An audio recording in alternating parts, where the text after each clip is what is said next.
Shalom Bapak Ibu yang terkasih dalam Tuhan. Kita akan bersama-sama melanjutkan sampai pada 7.5 serial Spiritual Formation. Kita masih bicara tentang pencapaian, apa yang nanti akan kita capai di dunia setelah ini. Ya, kita sudah melihat ada 4 mahkota kehidupan abadi, sukacita, kebenaran. Dan untuk mahkota yang kelima yang akan kita lihat adalah bagaimana tentang mahkota kemuliaan yang sungguh luar biasa. Ya, nanti kita akan melihat kandidatnya siapa saja. Selanjutnya nanti ada 6 dan 7 terakhir mahkota emas. Saya sendiri belum meneliti tentang mahkota emas, tapi ada satu mahkota yang luar biasa, yaitu mahkota emas.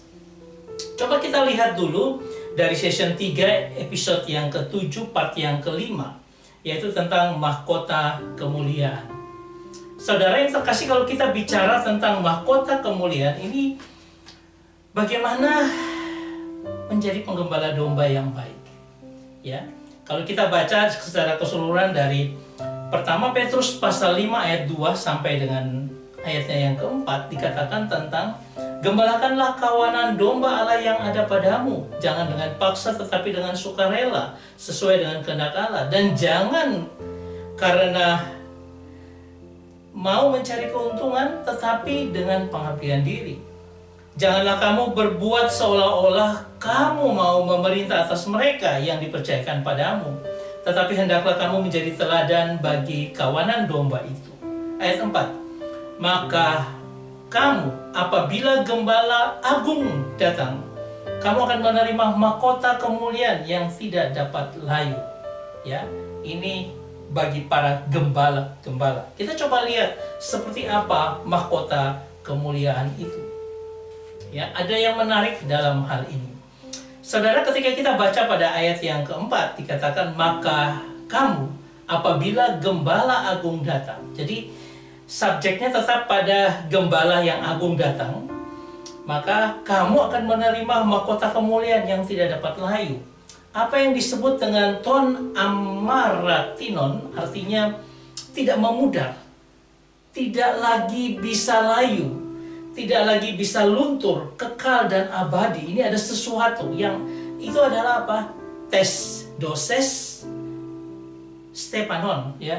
Jadi tes doses ini adalah suatu kemuliaan, puji-pujian, kehormatan yang luar biasa, dan bentuknya adalah dalam mahkota kemenangan, mahkota kehormatan, kemuliaan. Jadi kita akan menerima mahkota kemuliaan yang tidak dapat layu, yang kekal abadi selama-lamanya.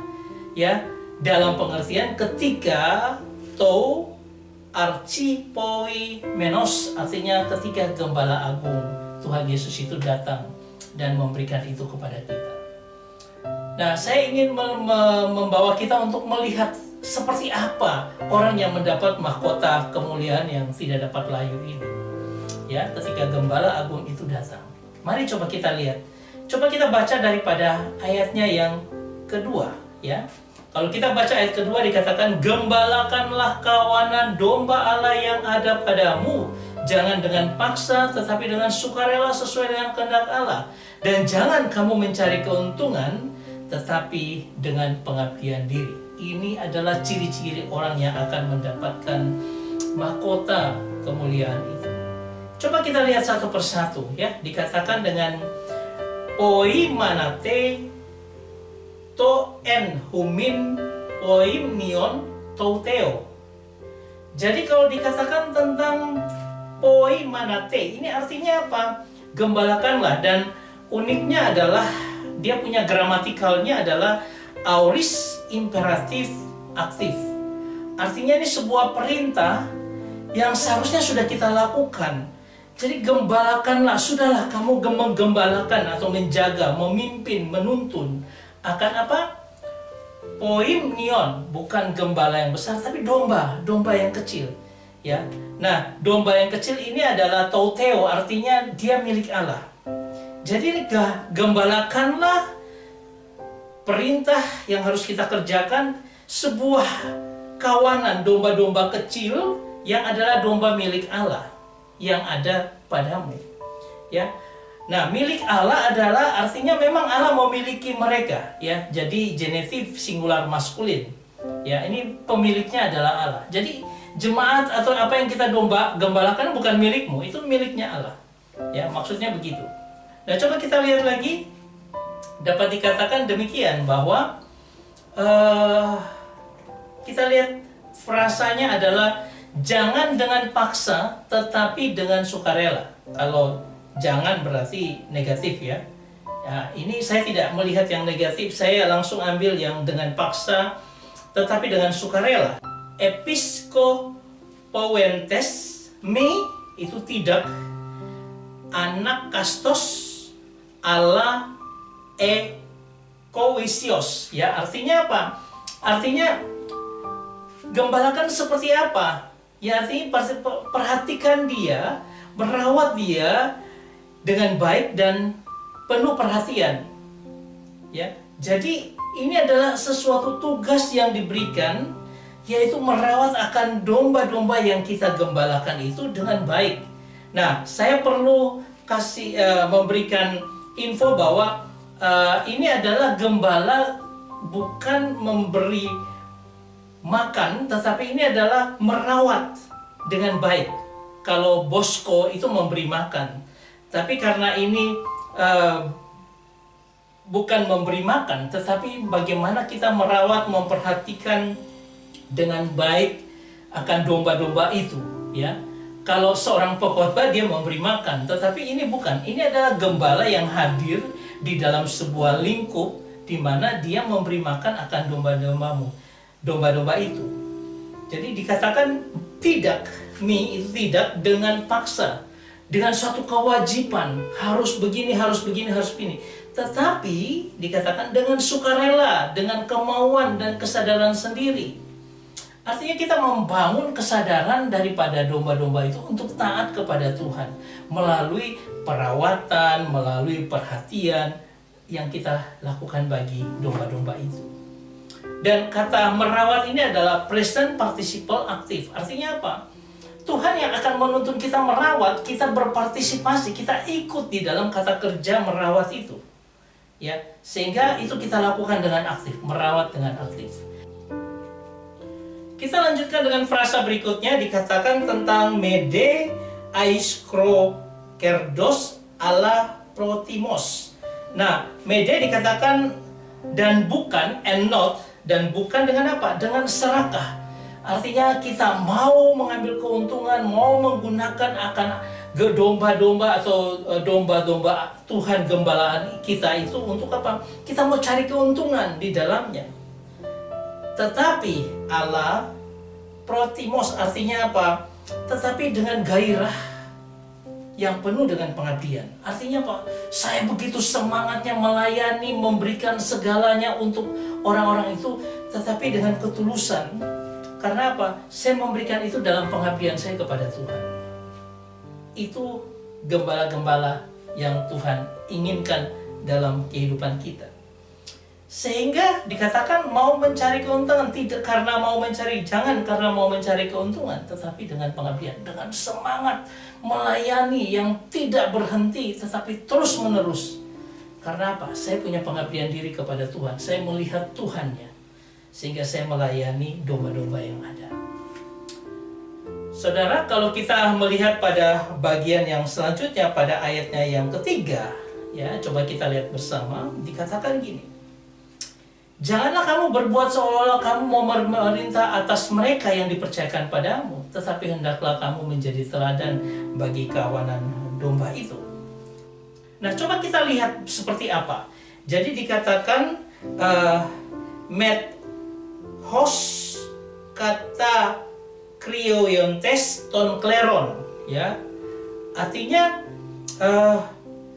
jangan kita menggunakan itu sebagai apa? Menjalankan dengan otoritas kita yang menguasai.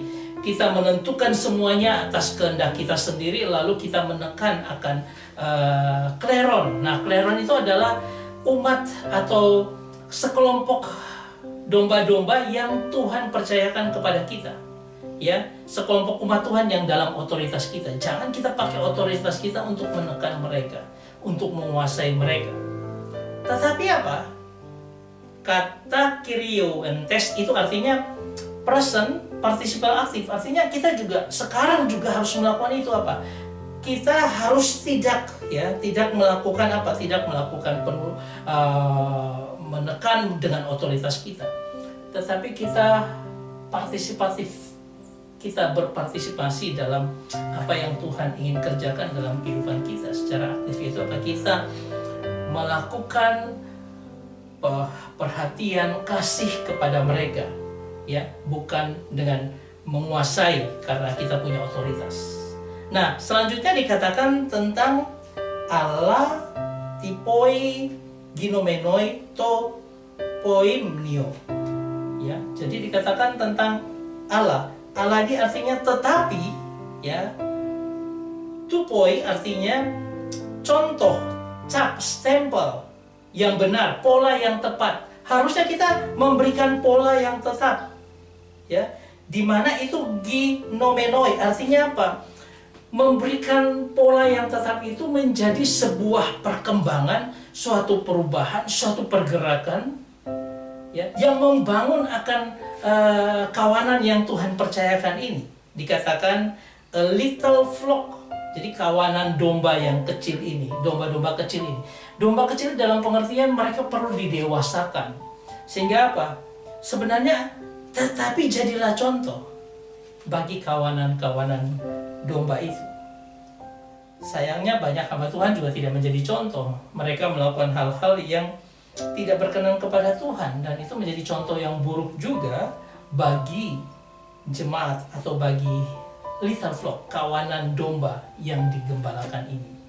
Saudara yang terkasih, ini mau menggambarkan kepada kita bagaimana sebenarnya seharusnya menjadi seorang gembala yang baik, supaya dia menjadi kandidat untuk mendapatkan mahkota kemuliaan. Saya punya sebuah film yang diambil dari God's Not Dead tahun 2018. Ya, ini adalah bagian ketiga dari serial God's Not Dead. Ya. Nah, coba kita lihat. Ini ada seorang pendeta. Dia dipenjara karena dia membela orang-orang pada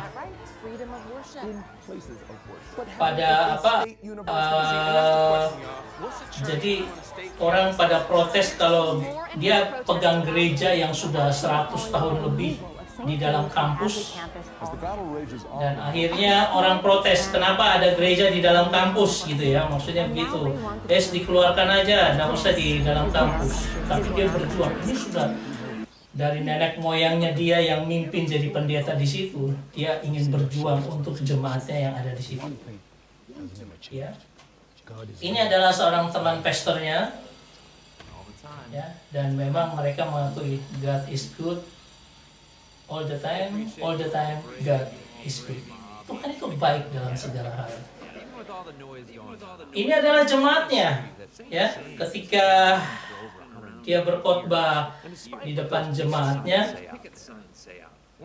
dalam protes di mana mereka mau disingkirkan dari universitas tempat mereka ada di situ.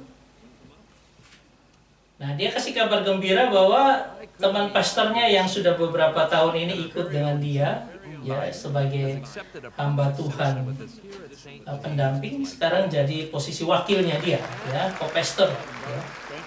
Dan jemaat senang karena hamba Tuhan ini sungguh luar biasa melayani Tuhan. Mereka dua mengembalakan jemaat yang ada seperti ini. Pada suatu malam ketika mereka akan pulang kembali ke gereja, mereka melihat ada sebuah kejadian di mana ada pencuri atau pembobol masuk ke gereja dan melemparkan sesuatu dalam gereja. Nah, si co-pastor ini, temannya ini tidak tahu dan dia turun, dia menyalakan lampu. Dan apa yang terjadi kemudian sangat mengagetkan. Ketika dia melihat lampu pecah dan sebagainya, dia menyalakan lampu. Ternyata ada gas yang memang sengaja dibuka dan membakar seluruh gereja itu.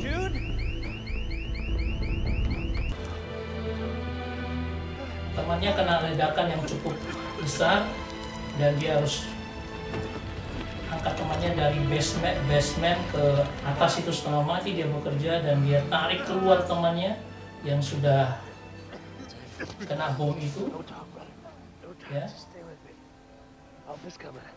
Dan disitulah dia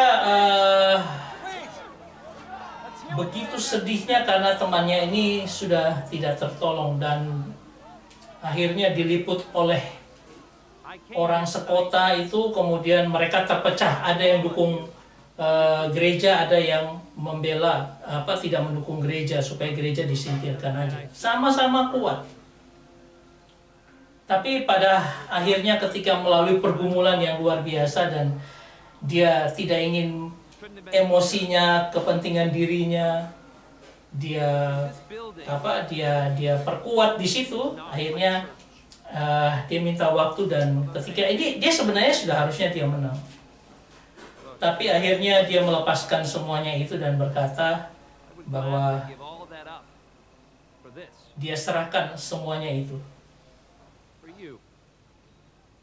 Dia serahkan untuk universitas dibuat apa saja silakan, dan dia tahu bahwa dia tarik semua gugatan kepada sekolah, dia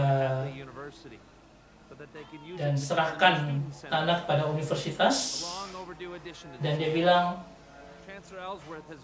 dia akan membangun sebuah gereja lagi, karena gedung itu bukan gereja. Gereja yang sebenarnya adalah umat-umat Tuhan yang dia pelihara, yang dia rawat, yang dia tuntun, dia bimbing. Nah, itu adalah umat-umat yang adalah jemaatnya, ya. Karena dia percaya bahwa Tuhan memberikan jemaat untuk dia layani, pasti akan Tuhan berikan sesuatu yang lain, ya, yang luar biasa, dan dia berikan kedamaian pada mereka bersama, pakai lilin dan sebagainya, supaya apa? Jadi simbol bahwa ini adalah perdamaian, harapan,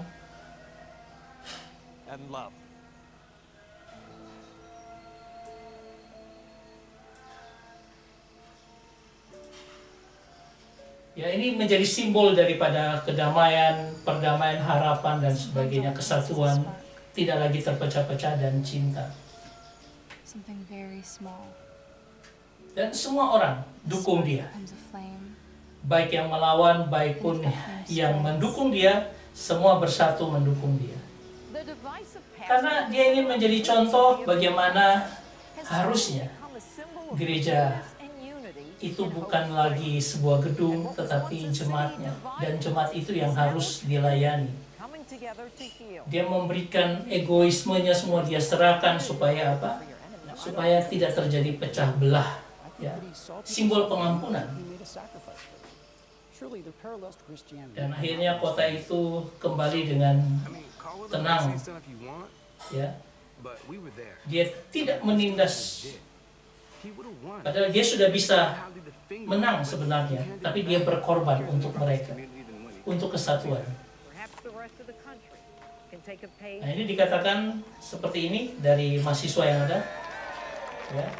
Dia katakan dia bisa saja menang, tetapi dia merendahkan, bisa saja dia merendahkan itu universitas, tapi apa? Dia lebih peduli kepada masyarakat. Dia menyerahkan semuanya untuk supaya terjadi sebuah kesatuan. Dan akhirnya dia didukung oleh banyak orang. Mereka akhirnya dapat sebuah lahan untuk membangun gereja di sekitar dari kampus itu, di luar kampus itu, ya. Dan inilah Saint Jude's Church, ya. Jadi ini menjadi sebuah teladan kita bersama bagaimana menjadi seorang hamba Tuhan. Dia tidak menginginkan akan kepentingannya sendiri. Nah, coba kalau kita lihat apa yang bisa saya sebut dengan ketika kita menjadi kandidat. Siapa kandidat ini?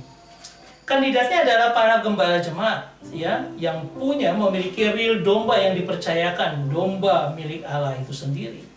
Dan dia harus memperhatikan, merawat dengan baik, menuntun, membimbing mereka dengan penuh kasih. Itu dia gembala yang sesungguhnya. Jangan dengan paksaan karena dia punya otoritas atau mewajibkan, tetapi ajar mereka untuk sukarela melakukan firman Tuhan, sadar akan diri mereka. Jangan ada agenda mencari keuntungan sendiri, tetapi melayani dengan penuh gairah. Semangat pelayanannya luar biasa tinggi dengan pengabdian. Dan dia menjadi contoh nyata yang menggerakkan perubahan atau pertumbuhan jemaat. Ini ciri-ciri. Jadi Anda sebagai seorang gembala dari sebuah gereja lokal, saya mengenal beberapa pendeta-pendeta yang luar biasa, yang melayani dengan dedikasi yang tinggi. Ya, di tempat saya GKRI banyak sekali teman-teman pendeta yang mengembalakan sejak awal dan sekarang membangun terus. Ada yang di Nabire, kemudian ada di kota-kota lainnya yang luar biasa. Anda mungkin kandidat untuk mahkota kemuliaan ini, asal Anda menjaga diri, perhatikan merawat domba, jangan dengan paksaan atau cari keuntungan pribadi, tetapi jadi contoh yang membangun terus akan kehidupan jemaatnya. Dan beberapa juga di gereja-gereja lain saya melihat, kalau di gereja Presbyterian ada hamba-hamba Tuhan yang mungkin secara periodik 5 tahun pindah gereja dan sebagainya. Layanilah waktu 5 tahun itu, melayani dengan sangat sungguh-sungguh luar biasa, melayani dengan pengabdian. Anda akan punya kandidat untuk mahkota kemuliaan ini. Dan saya berharap kita juga dimotivasi untuk semakin terus mau melayani Tuhan. Dan kita akan melanjutkan pada bagian part 6 tentang mahkota pemenang. Saya berharap ini menjadi berkat bagi kita semua. Tuhan memberkati. Amin.